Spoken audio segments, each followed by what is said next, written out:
Hi, I'm Marty Nemko.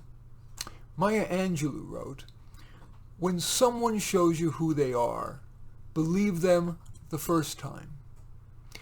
A number of my clients have lamented that they didn't trust their first instinct about a potential romantic partner. This would be kind of a typical statement. Looking back, I had the sense that from the start he wasn't right for me. But I figured I'd give it a chance, but it got harder and harder to end it. Yes, we had some good times, but overall, I would have been wiser to trust my first instinct, cut my losses quickly, and searched elsewhere. There are a lot of fish in the sea. Of course, in the matters of the heart, it's hard to keep rationality top of mind, but it might help to ask yourself these questions during and after a first encounter, whether it's live or virtual. Has the person been reasonably responsive? For example, if you reached out and the person took more than a day or two to respond, it's not a good sign.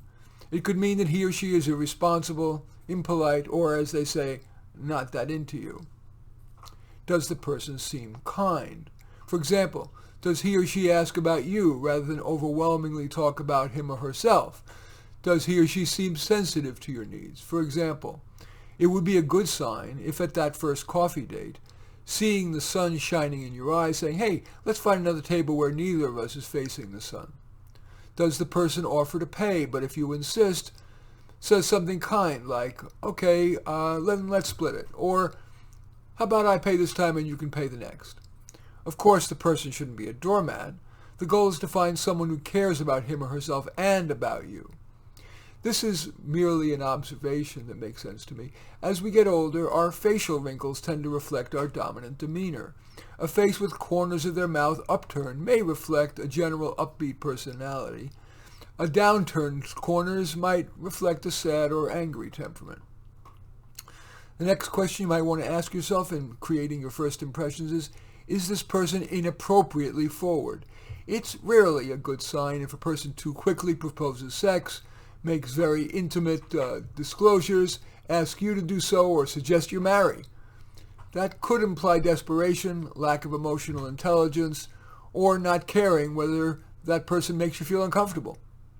Next question, does the person have a too serious incompatibility with you? There are life-altering incompatibilities that may make you want to let those override the person's positive characteristics.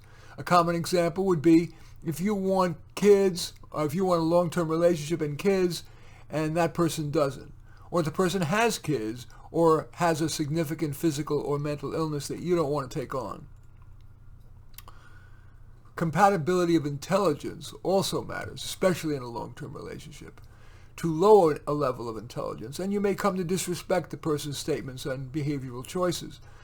Too high a level, and you may feel unable to keep up, and then the other person might get frustrated with you. And finally, the holistic question. What does your gut say? Our brains process countless factors, including those we're not consciously aware of. Of course, first impressions can be wrong, but especially in our busy lives, in which we want to devote only so much time to meeting Mr. or Ms. Right, it's worth paying attention to your first impressions. My clients have generally found Maya Angelou's suggestion to be right. I'll repeat it. When someone shows you who they are, believe them the first time. In any event, I do thank you for watching. I'm Marty Nemko. I welcome your thumbs up and accept your thumbs down. I always look forward to your comments and especially like it if you hit the share button below. Share on your social media so that my efforts can have broader impact. And I am flattered if you choose to subscribe to my channel. In any event, I do thank you for watching. I am Marty Nemko.